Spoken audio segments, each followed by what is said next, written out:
Hello and welcome to Wine Blast. And in this episode, we want to take you on a journey to a delightful corner of France that you may have heard of, but may not know that much about. And yet, it's well worth getting to know. Yeah, welcome. And here are a couple of quotes to whet your appetite for the journey ahead. It's like a cartoon. This is how I see it. And when we blend it together, for me it's a play. In each bottle is a play. I love truffle, and we have some truffle trees, so I eat truffle since I'm born. The white wine is better with truffle than the red wine. Maybe old wine is a little bit oaky, like truffle. So, from truffles to theatre in a bottle, our destination is Ventoux, in the south of France, and that was Nathalie Bonhomme of Domaine du Tix and Karine Aymar of Domaine Aymar there. We'll be hearing a bit more from both of them later on. And Ventoux is a name some people will already know, isn't it? Yeah, absolutely. It's quite well known because of the huge mountain of the same name, Mont Ventoux, which is not only much photographed, it's also regularly features on the Tour de France cycling race, which we are, of course, both very familiar with. Not. But it is something apparently of a mecca for cyclists the world over as a result. Maybe the highest concentration of lycra anywhere in the world. What a thought. Yeah, that's quite a thought, actually. Stop me in my tracks. But hopefully I'm hoping that's not our main focus in this episode. Do you want to talk about lycra? Quite right. No lycra was used or harmed in the making of this programme. Plenty of bottles have been gobbled up, though. Yes. Quick shift there. Yeah, nice, and on the subject of bottles and general research, we should thank the AOC Ventoux for sponsoring this episode and sending you, Mr. Richards, out on a whistle-stop tour of the region, tasting many a wine along the way. Which explains the lack of cycling, or partly. I'm not sure it does. Well, it's my excuse. That's what I'm hanging on to. Anyway, just wondering now if warm lycra could be a tasting note, But let's not go. Let's not go. Anyway, no. So Ventoux was a subject in a region that had intrigued us, though, wasn't it? We realised we didn't actually know that much about it, but the little we had heard or tasted, has been intriguing. Yeah. People talking about a quality revolution in the region, describing it as the most dynamic region in the Rhône, the mountain freshness giving the wines lift and elegance and personality, and an advantage given global heating in the warm south of France. So the brilliant Rhône expert Matt Wools even described Ventoux as the Swartland of the Rhône, making a comparison with South Africa, all of which is intriguing, isn't it? Yeah. And even though we had tasted a fair few Ventoux wines in our time, which tended to be pretty serious stuff, not to mention good value, it still had somehow managed to fly under our radar, hadn't it? Yeah, totally. So I think this episode is all about diving in together to find out more, to meet the people, get a feel for the place, hopefully give you a sense of the wines and why Ventoux is worthy of your time and attention. Can we start with the truffles? I know it's about wine, but I adore truffles just as much as you. So my ears definitely pricked up at the mention. Yeah. No, actually, that is a good place to start because I feel I've got to get something off my chest. I feel I need to publicly apologise to you live on air again. Again, it's a regular occurrence. Yes. This time. Because, not only did I luck out by getting to go on this trip rather than you this time, but you have to believe me. I was absolutely not aware beforehand that this region is the truffle capital of France. Am I being sincere? I'll believe you. Thank you. I need you to believe me on this. It's true. It's true. I can't say it without smiling. But it probably is true, actually, because it's the kind of thing you wouldn't know. I did not know. But it's one of the first things I was told, and I was like, oh no, Susie's gonna kill me. She's gonna kill me. Yeah, the Vaucluse region is apparently the biggest producer of truffles in France. I would not have known that. No, it specialises in black truffles, melanosporum, with ancient truffle markets in the area. What are they called?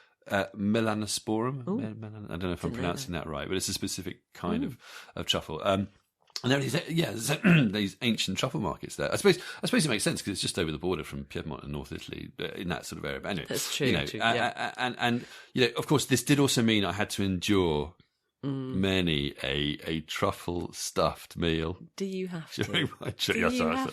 But the only thing I will say is I did have the most indulgent plate of truffle pasta ever.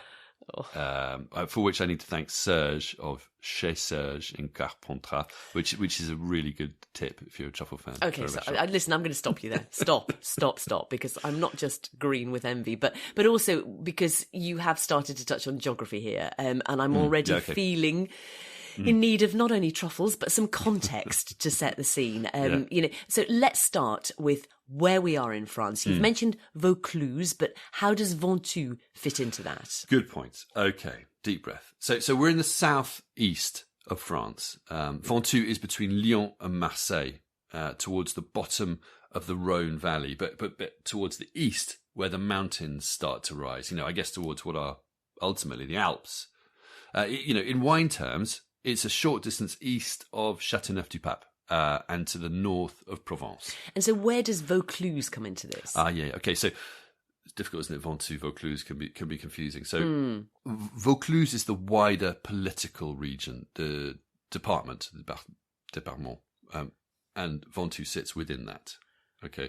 And Vaucluse is itself a smaller part of the bigger political region, which is Provence-Alpes-Côte d'Azur. That's the very big political boundaries. And Ventoux is funny because it's part of the Rhône Valley, but it also sits apart. So in much of the Rhône, you can call your wine Côte de Rhône, but not in Ventoux. There, your wine either has to be AOC appellation Ventoux, or it's declassified into IGP Vaucluse. So those are the two sort of labels you see on the wines quite often. But Vaucluse is a bigger area than just Ventoux. It's a wider region, both politically and in winemaking terms. Okay, so I think I've just about got that. Okay, right. But Ventoux itself is a big appellation, isn't it? Yeah, it's one of the biggest in France. It covers 5,700 hectares across quite a big surface area. So, there are big variations in soil, climate, terroir, as you might say. But I think essentially it helps to think of it as a wine region in the foothills of mountains. So, apparently when it was first formed, the appellation was called Mont Ventoux et les Monts du Vaucluse, or some such. So, a bit more complicated. That recognised the effects of mountains. So, even if the vineyards weren't all at altitude or on slopes, the mountains still influence the climate and hence the wines. So that's why it all makes sense. So obviously we want to find out what the effect on the wines is. But first, didn't you actually go to the top of Mont Ventoux when you were there? I did. I bravely set forth, fueled by truffles, on an epic, hugely arduous slog to over 1,900 metres in altitude. I mean, this was Tennyson, this was, Tenzing. I think you took the car, didn't you? Yeah. Yeah, I did. You're going to say because you didn't have time to climb the mountain. But I did put a picture up on social media of me at the top of Mont Ventoux, and I swiftly lost the respect of every single cyclist in the wine world. Because cars are very much seen as the lazy route up. Yeah, and they annoy all the cyclists. But that was me. Yeah. But there are, the cyclists, there are hundreds of them slogging their way up and whizzing their way down Mont Ventoux. It's quite a sight. And I have to say, go on record, I have huge respect for this monumental achievement, because even going up my car, you're exhausted. But, I am going to say I had a plane to catch. Yeah. So, that's my line. Excuse. Yeah. Excuses. Sorry, but, cyclist. Anyway, go on. Describe when you got there, what it was like at the summit. Yeah, it was brilliant, actually. Quite an experience. When you get right to the top, it's totally barren, rock strewn. It's like the surface of the moon. So you feel like you're in another world. It's absolutely stunning. So I did actually do a bit of recording while I was up there, and here's a snippet. So I'm standing at the top of Mont Ventoux. It's pretty windy, as you can hear, although I found quite a sheltered spot. It's pretty chilly as well. Nearly 2,000 metres altitude. You have panoramic, breathtaking views over the Rhône Valley, the Alps, all the countryside around. And standing up here, you get a sense of why the wines of Ventoux taste like they do, why they have a sense of freshness to them, of energy and vitality. It's the influence of this huge mountain, cool air descending, the winds it generates. So this mountain looms large, both literally and figuratively, over Ventoux. It influences so many things in the region, but particularly the taste of the wines. And now I think I'm going to go back down because it's pretty chilly up here. The sacrifices you make on behalf of Wine Blast, even risking hypothermia while mountaineering. So selfless, so brave. Yeah, I very much appreciate your entirely genuine sympathy there. To be fair, though, I think I was tasting delicious wine in a cosy restaurant within about 5 minutes of that recording, so I can't complain. I thought that might be the case. Yeah. So you've got this famous mountain and other mountains in the region, and you talk about freshness in the wines. So just explain how that all works. Yeah, so it's partly an issue of elevation. So, this is a warm part of the world, but the higher you go, the lower the average temperatures, of course. So that's part of it, but it's not the whole picture really, as the growers explain it, because what the mountains do is they generate winds, including cooling air descending at night, which gives this sort of marked diurnal temperature flux, sort of temperature differences between the day and the night time. And that affects the wines in many ways. It enables the grapes to retain freshness of flavour and acidity, of course. It also sort of imbues the wine with a sort of concentration and an intensity, as sort of, if you're going to sum it up, a sense of sort of energy and vitality, which is quite distinctive in the context of the Southern Rhône. And that not only goes for the reds, which is the majority of production here. We're talking about fundamentally a red wine region, but it also goes for the whites and the rosés, of course. What is the split of production, just out of interest? Oh, yeah, okay. So, just across the region, it's just over half red, and then I think about 38% rosé and 8% white. So it's mainly red with a chunk of rosé, but then a small amount of white. But just on the subject of the mountain, here's David Quinones from the Marignan Cooperative. That mountain brings a lot of differences in the wines, and it allows us to make great wines in terms of balance, in terms of structure, in terms of fruitiness, things that might not be possible if the mountain wasn't there. So I look at it every day from my window, and it's great. But in terms of wines, it's especially in that period of time where it's complicated with the heat and the warming of the climate and the change in the climate, having this mountain and those vineyards around it and up in the hills is just, for us, a great thing to have.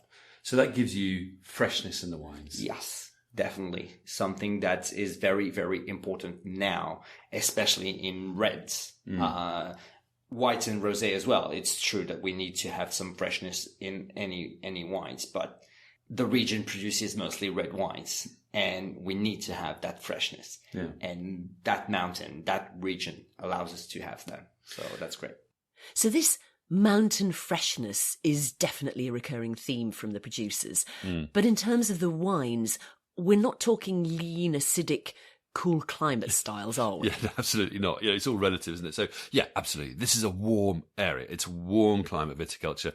So, Grenache Noir, Grenache, is the dominant variety for reds, and Grenache Blanc for whites. And these varieties need heat. And so, these are by and large full-bodied, warm climate wines. But the point is, they often come with this sort of freshness and vibrancy in that mix, maybe slightly lower alcohols as well, and more sort of savoury herbal tones. And that's the product of this quite special climatic influence. Now, so on the subject of climate, David did mention climate change there.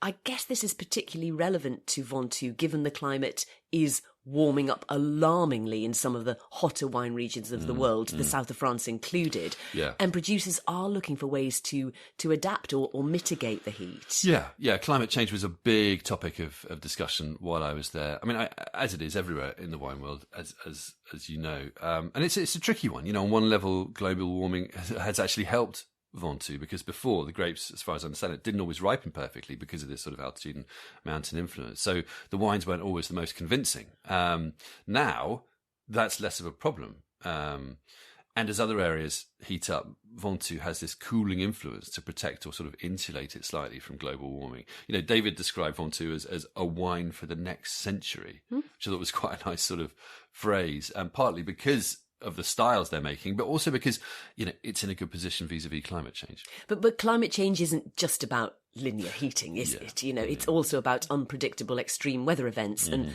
that can affect anyone, anywhere, and tipping points being breached. I mean, haven't they been doing studies in the region about this? Yeah, and they accept the need, that they need to act and adapt to this, because they're still vulnerable to rising temperatures, to frosts and rains at the wrong time of the year. As you're saying, biodiversity loss as well. You throw in there. One producer called climate change an existential threat. Another described it as frightening. So, you do tend to find most producers, at least those I came across, are very conscious of this and the need to act and be sustainable. And what are they? What kind of things are they doing? Well, I mean, first and foremost, they've been putting their heads together, which is the first step, isn't it? And good. It sounds simple, but actually, in France, sometimes you don't get people acting together and seeing the bigger picture. But the AOC has been very proactive in commissioning studies. A couple of producers are trialling a bottle return and reuse scheme. Other producers like Domaine des Pères are lightweighting bottles to reduce carbon emissions. Lots of producers are organic.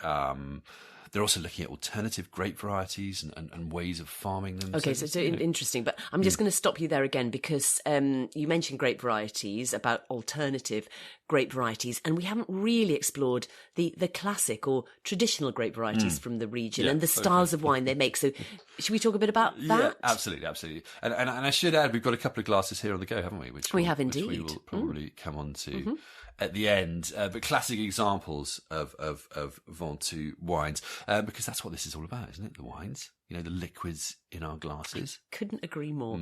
So coming up, we dive into the wines of Ventoux and hear from producers about the wines, the food, and the excitement that Ventoux can offer. By way of a brief recap, Ventoux is an intriguing corner of the Rhône Valley where the mountains give the wines freshness and an advantage in an ever-warming climate. They're also a magnet for cycling fans, and it's an ideal landscape for truffle production. As for the wines specifically, you tasted a fair few in your research for this episode, didn't you? And noble self-sacrifice. How can I phrase it in any other way? A lot of wines have been tasted to make this episode, including a mammoth 80 wine blind tasting that was my welcome to the region. So I was working hard on this. But actually, it was hugely informative. In terms of a sort of current snapshot of quality and diversity across Ventoux whites, reds, and rosés. And then, of course, there were lots of tastings with the producers and since. But yeah. And what were your overall conclusions about the wines and the grape varieties? Okay, so let's start with the whites, the smallest category in the region. Only 8% of overall output. The main varieties being Grenache Gris, Clairette, Roussanne, and Viognier.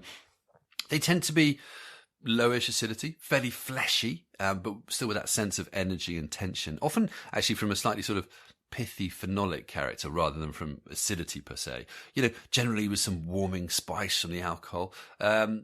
There are a fair amount of ordinary ones which are a bit simple, but the best ones are sort of rich and perfumed, often with a touch of oak or lees or age. Those sort of things really work well here when they're done well. We tried a delicious 2017 Grenache Blanc Roussanne blend, I think it was, from Domaine Ventoux, which is oak aged, matured for 6 years in bottle before release. Absolutely delightful. And what about the rosés? Okay, so I think at this point I'd like to bring David Quinones back in. I asked him if the rosés from Ventoux are similar to those of their winemaking neighbour Provence. No, it will be a bit different. First, because the grapes that will be used here are a little bit different than the grapes that will be used in the Provence area, and the style is gonna be a little bit more structured, with rosé that will have a little bit more fruitiness to it. The Provence rosé, the style is widely known, it's very pale, fresh fruits and a lot of acidity and kind of easy tastes. When it comes to the Ventoux, the style has evolved, of course, with time, but you always find a little bit more extraction, a little bit more flavor, a little bit more structure in those rosé. So those are rosé that you can actually enjoy for a lot of things. You're not only going for the rosé piscine. Sorry for that. I love that. But you're Swimming pool rosé. the swimming pool rosé. You're not only going for that. You obviously you will have some like that, but you will also have some rosé that you will easily enjoy for aperitif, and then rosé that you will easily enjoy with some roasted chicken or some like sushi, for example. I love rosé with sushi, and the rosés from the region, they're great for that. So yeah, versatile. That would be the word. Swimming pool rosé. Slightly damning. But rosé and sushi, I can definitely get on board with that. Do you agree with David's summary? Yeah, I mean, he knows more than me, but in a way, I think as across the piece, in the ones I tried, quality in Ventoux rosé is variable. There are some pretty simple rosés from Ventoux, of course, but the best ones are definitely ambitious and with real substance. The one that blew me away was the Chateau Pesquier Quintessence Rosé 2021, mainly Mourvèdre. Interestingly, with Cinsault and Clairette. It was stunning. It's complex, it's serious, it's young. I mean, it's incredible. It's a sign. For me, it's a sign of what can be achieved here in rosé. So Clairette, though, that's white in with the red varieties. Do they blend white with red here in their rosé? Actually, they do a bit. Yeah, apparently it's allowed. I believe here to chuck in some white grapes in with the reds to make rosé. So interesting. Little, but generally speaking, do you think rosé has good potential here? I really, really do. I get the feeling that producers want to grow their white wine production, but you know what? I would say rosé is the way forward. Rosé is a growing category globally, isn't it? We've talked about it on the pod. Yeah, it's really popular. It's very popular, yeah. And that's a rare category in wine. And in Ventoux, they have the grapes and the terroir and the know-how to make serious rosés that are a bit more complex and ambitious than what might be termed your stereotypical Provençal style. So it's sort of a counterpoint to the Provence rose. Yeah, exactly. Yeah. And I think there's a real opportunity for them to create a point of difference here, and major on that mountain freshness and character and substance in their rosé wine. It's already over a third of production, so it's kind of waiting to happen. And what about the reds? Because, that is the majority of production here, isn't it? Yeah, reds make up 54% of total output, according to the official stats. They're quite varied in style and quality. Some are pretty modest and frankly, forgettable. The better ones are generous, generosity to them, and supple, often with a bit of warming spice on the finish, a bit like the whites, but with lovely sort of aromatic vibrancy and perfume, often a sort of savoury, almost meaty complexity. They all tend to have a freshness and grounding acidity, as you said. These are not jammy, sweet monsters. Only the best wines age well, but when they do, they can be stunning. Like Clos de Trias Vieille Vigne 2015 or Red Label 2016. Domaine Les Chancelles, Le Récit Rouge was really good. Or Chêne Bleu, the Abelard is quite special in terms of aging. Yeah. And so the styles and the grape varieties? Well, there's a range of styles in Ventoux reds, and that's quite key. Part of this is down to individual producers and their vineyards or terroirs, but part of that is the mix of grapes that they use. So all Ventoux wines by law have to be blends. Really? Yes, yeah, absolutely. They have to be? Yeah, they have to be blends They of at can't least be two varieties. varietal? No, you can't have 100% single varietal AOC Ventoux wine. Interesting. It's interesting, yeah. To qualify for the appellation, you have the wines, whites, reds and rosé, have to contain at least two grape varieties, which I think it's a bit bonkers, because I think you can make single varieties that are great. But anyway, it's probably a bit of a historic hangover. Yeah. And I suppose it's a USP of sorts. Some regions so, are varietal and some aren't. But here you have to blend. So in practice for the reds, this means they'll either tend to be dominated by Grenache or by Syrah. Those are the two big dogs here. Grenache will tend to give you that rounder, richer, suppler style. Syrah will tend to give a darker wine, more peppery and edgy and sort of black fruited. But within that sort of matrix, any combination or ratio is possible. And you've also got other grapes in there, like Cinsault and Carignan and Mourvèdre, that can come into the mix too. So Ventoux reds tend to be rich but grounded in nature, often with a bit of peppery, savoury complexity, but they can vary in style depending on the blend that's used. Yeah, that's it. Grenache tends to dominate. It's by far the most planted red. It has, 55% of planting. So that will tend to be the bigger partner in most wines. But, Syrah is next with 28% of plantings. But, there's a fair variation in style all round, I think is the best way to say it. The best Grenache is succulent, but structured and savoury. The best Syrah is sort of wild and peppery and meaty and floral. It's kind of, it's echoes of the northern Rhône, but it's not. It's a different context. Yeah. A bit fuller bodied and a bit sort of wild, a bit more rustic. One producer described Grenache as the heart and soul of Ventoux reds, with Syrah the flavouring spice. That's a nice way to see it. And actually, these are the kind of wines that work well with food. So it's a good analogy, that one. And it's interesting, I think, with Grenache, isn't it, how much it can vary according to where it's grown, how it's made, how it's blended. It is a fascinating variety, and particularly in places like southern France, but also Spain, the US, Australia. Oh, you're a Grenache expert after your seminar, aren't you? And I think we might come back to this. To Grenache, it's funny you should mention Spain because one of the producers I talked to, Nathalie Bonhomme, Domaine du Tix in Ventoux, also makes wine in Spain. As well as elsewhere, actually. She's a kind of multi-talented French-Canadian. But I asked her to talk about Grenache from Ventoux and what makes it special. For me, the Grenache is one of my favorite. And it's my favorite here and in Spain for the same reason. It's like kind of funny. It's like happy. This is for me is the festive cépage, the festive grape varietal of maybe because of Spain, because we associate Spain with a lot of fiesta. But so here I find it, she's got a job to do, hey, I'm in Rhône. I have to perform. I've got to compare, I'm co-planted with the Syrah. So my friend, the Syrah, is like really, is really serious. I better behave. So all this is how I play it in my head. But I like this. This is like a carnival happening in your head. It's like a cartoon. Different personality. But this is how I see it. And when we blend it together, of course, it's this is when you see the personality. And of course, we know our wines more. We see them age, and we see one is taking over the others. And for me, it's a play. In each bottle is a play. A play in a bottle.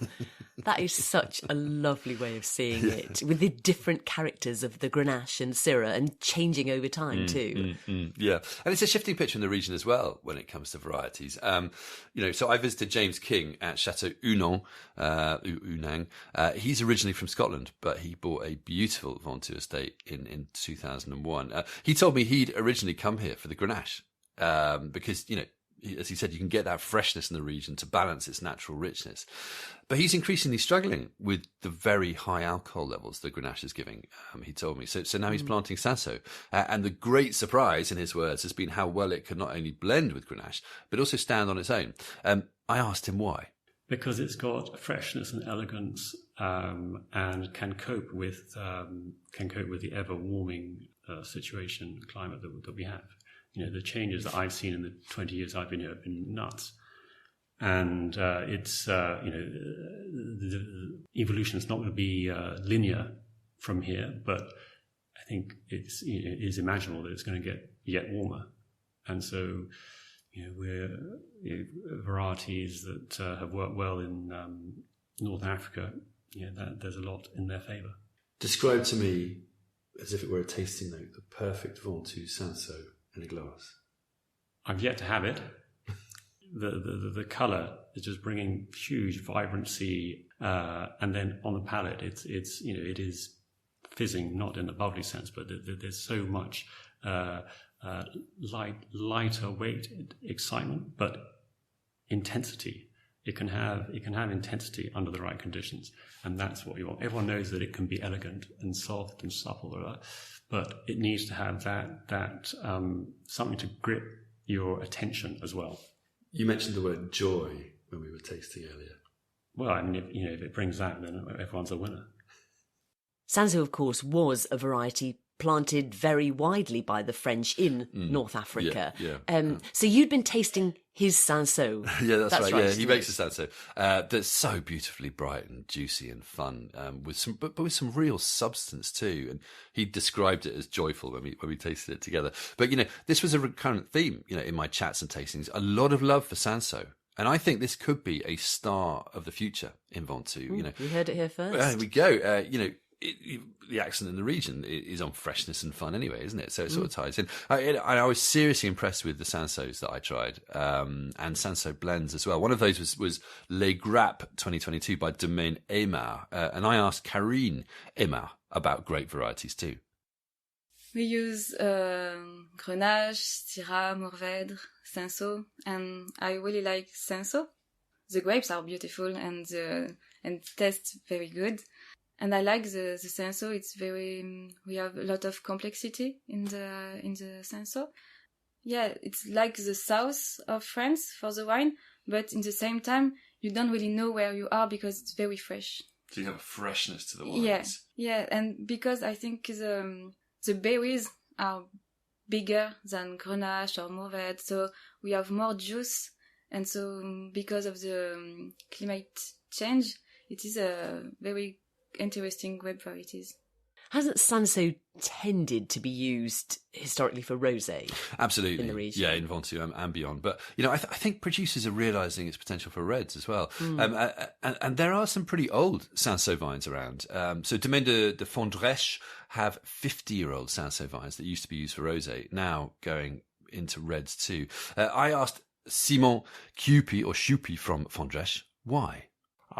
Because it brings finesse, lower alcohol content, maybe more juice in the wine, and kind of a little fruit, very pure, very elegant.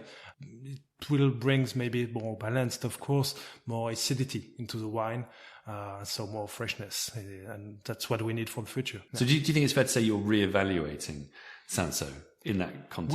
We are. At the beginning we were just using Cinsault as a table grape. We were not using Cinsault as a grape for wine producing. And after years and years, we start to using Cinsault more and more in the blend, and maybe in the future as one of the most important grape. Yeah, but still, don't avoid that Grenache and Syrah is still the queen and king of the Southern. King and queen. So it's really a question of balancing history with evolution. Yeah, of course. And there are other exciting things like Mourvèdre, which actually Fondrèche use a lot. Winemaker Sébastien Vicenti calls it his salt and pepper. Is Mourvèdre, and it can be really good. Very savoury with lovely firm tannins, very fine tannins. Also, Carignan can add tang and grip to wines as well. So Domaine Les Chancelles are doing really well with that. They've even started a Carignan Solera there. And you mentioned that producers in the region are looking at other varieties as a hedge against climate change too. Yeah, well remembered. It's early days, but I think they realise they need to get ahead of this. So they're looking at grape varieties from elsewhere, but to be honest, they're being quite tight-lipped about what those are for the moment. I tried asking, what's happening next thing here? I couldn't possibly tell you. But they're also re-evaluating grapes like Cinsault and Carignan, which are historic in the region, but they've never really been centre stage. But they could play, a greater role in the future, bringing maybe freshness and other qualities, and maybe there are others in due course that will emerge as well. But okay, so we've got a sense of the wines, and we've heard from a few producers. But what would you say about the people? It's interesting. So historically, Ventoux was a land of cooperative wine sellers making, without being too pretty bog standard, slightly faceless plonk for a lot of its time. But what's happened since the 1990s is that people have cottoned on to the potential here, and also to the fact that land is way cheaper than in the more famous parts of the Rhône. So one producer I talked to cited 40,000 euros per hectare in Ventoux versus 400,000 to 500,000 euros per hectare in Châteauneuf-du-Pape. Wow, which is quite an interesting That comparison. is quite a difference. God, no wonder people have come to Ventoux. Yeah. So we've already heard from James King at Château Unang, who's Scottish. We've also heard from Nathalie Bonhomme at Tix, who's French Canadian. There's even Baki at Clos de Trias, making sensational, mind-bending wines. He's Norwegian-American. And there are plenty of examples of producers who've come in from other regions of France too. So lots of sort of outsiders here. And so what does all that mean, particularly for the wine? Well, I didn't know. I picked up on this, and so I asked a few people about it. And here's what André Tremblay, Nathalie Bonhomme's partner in Domaine de Tix, also a French-Canadian, had to say when I asked him about the fact they like to play around and experiment with their wines. Yeah, I think it's where we come from. Wine have been made in the same way for thousands of years in several regions, and people are reluctant to change anything in the way they will move to the next year. It's always the same thing. We are small, we are coming from another world, and we like to experiment. And this is the idea. The idea is to experience something else, forgetting about what's been done for thousands of years. It was probably very, very good and very sound, but why don't we try something else? And that's the idea. That's the risky part of being a non-native and being able to experience something else. That's really interesting. And just to raise a broader point, it does seem like there are a lot of winemakers, wine producers in the Ventoux who've come from elsewhere. Is that something that you sort of notice and you think is beneficial for the wines as a whole, as a region? I think so too. I think so, because it brings a lot of experience, a lot of knowledge from outside. And when you make wine, you don't make it, like I said earlier, we just don't make it, we drink our wine, of course, but we make it for everybody else, you just don't want to keep it in your share. And it just brings, you're right, there's a lot of, all our friends, a lot of them are foreigners. Yeah. And what we bring too is not only how to make wine, it's the taste of other markets. We bring the taste of Quebec, we bring the taste of New York. Because we've been there, we've been visiting these places and so on and so forth. We bring some taste of California. So when we come here, we look at it with the view of trying to create a wine that would please these places too. Not only please, Northern Europe or Western Europe. So what are they experimenting with, just out of interest? Yeah, so things like doing a Grenache fermented with the stems of the grapes to give more sort of tannin, freshness and an aromatic complexity. Natalie calls this giving the wine a punch, which I quite like. Also using sort of small clay jars, picking their Viognier vineyards 3 times, underripe, ripe and slightly overripe for complexity, just sort of playing around, seeing what works. It's essentially being open-minded. And this was a point that came up quite often, the fact that because many producers in Ventoux are younger or from elsewhere or farm not just wine but other crops too, they're not so precious really, and that's a good thing for the region. So here's James King again. I think it's a huge help. Part of that is because it's just a large appellation.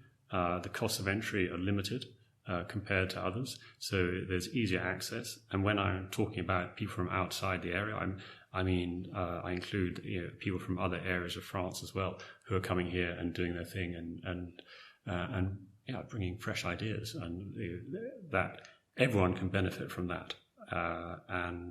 So that's a huge positive, huge plus. What is it about Ventoux that attracts people from outside? And why is a Scottish man ended up in Ventoux? Well, on your tour around, you can see that it's a delightful place to be. It has interest on multiple levels throughout the year. The seasonal changes are immense, but just go to a market and look at the produce. From my Scottish background, I can go to a fruit and veg shop in Scotland and just leave depressed. Whereas here it's just an abundance, and you still have that strong seasonal element, which we should all try and embrace. Sounds like my kind of place. Yeah, it is. The food is amazing. As I said, Ventoux has historically been not just wine, but sort of polyculture. It's got an AOC for table grapes, an IGP for cherries. This is when the French take things really seriously when they give things an appellation. IGP. It grows olives, apricots, lettuce, truffles, as we said. Truffles. Yeah, truffles. I wandering around the vineyards, I remember picking and eating a pomegranate off the tree and watching the beehives in action in the Chêne Bleu vineyard. You talk about areas of natural beauty. This is undoubtedly one. Most of the region is made up of 2 protected national parks with UNESCO backing, and a huge diversity of flora and fauna, including apparently 1,400 species of butterflies. Oh, a great place to live. Then. Yeah, no, it's second what home. Lots of people said. Second home, second career. Are you proposing? Maybe. Is that a proposal? Don't know. Okay, so anyway, I'm feeling the need to somehow join the action. Okay. And we've got a few wines to taste here before we do. wrap things up, haven't we? So first up, we've got the Rémy Felbras Ventoux 2020, $9.99 at Waitrose, so under a tenner. And this is benchmark everyday Ventoux, isn't it? It's rich, warm, plummy, fragrance, supple, generous, but also dry and savoury. I'd say good for hearty, wintry food. It looks quite classy, decent label, and a really, like I say, really fair price. Yeah, it looks really good. Then we've actually chosen to stick to one producer who not only I really like, but also to keep things simple. And so we've got 3 wines from Chateau Pesquier in a way to demonstrate the main styles of red blends in Ventoux. So first up is the Terrasse Rouge 2021. It's 60% Grenache, 40% Syrah. So we've got a dominant Grenache here. Exactly. So a bit more Grenache than but Syrah. quite a lot of Syrah. Yeah. It's unoaked, and you get this really fresh sort of peppery aromatics, and it's generous on the palate, but with fine tannins. Again, it's not the most complex, but it's lots of wine here, and only just over a tenner. It's £11.50, so really good value again. And looks good too. Looks good too. So, and stepping up a bit in terms of price and quality, I've got the Chateau Pesquier Artemia 2020. Now this one is mainly Syrah, so about 80% Syrah with 20% Grenache. It's one of their highest altitude vineyards. It is aged in oak, and this is a lovely expression of southern Rhône Syrah, I would say. It's obviously not all Syrah, but it is that southern Rhône style of Syrah. It's smoky, peppery, meaty. There's some fine tannin. There's a plumpness in the palate, but a lovely savoury finish. I really like this wine. That's gorgeous. Really like it. And finally, to make the contrast, I've got the Chateau Pesquier Silica 2021. This is 90% Grenache, so real Grenache based here, with 10% Cinsault, as we've been discussing. Love this wine. It's really heady aromatics and then a sort of supple, seamless palate with very fine mouth coating tannins. Really hard to do a wine like this well. This is really cultured and compelling in its context. It's about 35 quid, but even at that price, I think it's a lot of bang for your buck. Yeah, I think we should touch on value for money, shouldn't we? Because historically, this has been one of Ventoux's great advantages, the excellent value for money of the wines. Yeah, as a general rule, I'd say Ventoux wines are a good value option. You look at price lists, for example, in the region when I was there, the Ventoux wines are regularly some of the cheapest options in the Rhône, and yet the quality is often better than more vaunted names nearby, mentioning no names in particular. So that's a really appealing aspect to the But that's changing? Yeah, I mean, no region can aim to invest and improve and stake a claim on the world stage on the back of just cheap wine. We've seen other regions and countries suffer from this. So I think we're starting to see more ambitious pricing. We've got some here, but I spoke to the team at Chêne Bleu about this. It's one of the region's best known names at the top end of pricing. It's a stunning estate. And they said, they had to be ambitious to establish their credentials, but very much allied to huge amounts of work and investment at the same time. And does that work in your view? Yeah, it does actually. I mean, we're always very sensitive to this as journalists and wine lovers. We never want wines to be too expensive, but these are serious wines. So you taste the Chêne Bleu Abelard 2014. So the current vintage, it's almost a decade old. So that's the current vintage? It's the current vintage of that wine. Wow. And it's far from cheap. It's €74 at the Cellar d'Or. I think it's about 80 quid in the UK. But it's a stunning wine. It's mature, age-worthy, savoury, complex red blend. It's Grenache and Syrah. It's leather, it's dried fruits, it's wild herbs with real vitality and length. And that's not easy to do.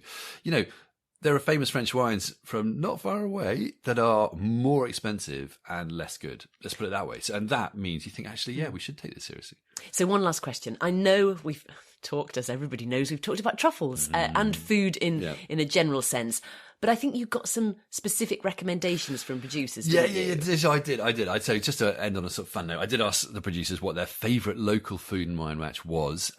We heard Karine Aymars at the beginning, a truffle with aged white claret. Actually, she had the truffle in an omelette, just to be clear. But that all sounds delightful, doesn't it? That's a breakfast option for you. I'm not sure we can beat that, really. But, truffles did get mentioned a lot. Although, interestingly, also with reds, young reds like Syrah.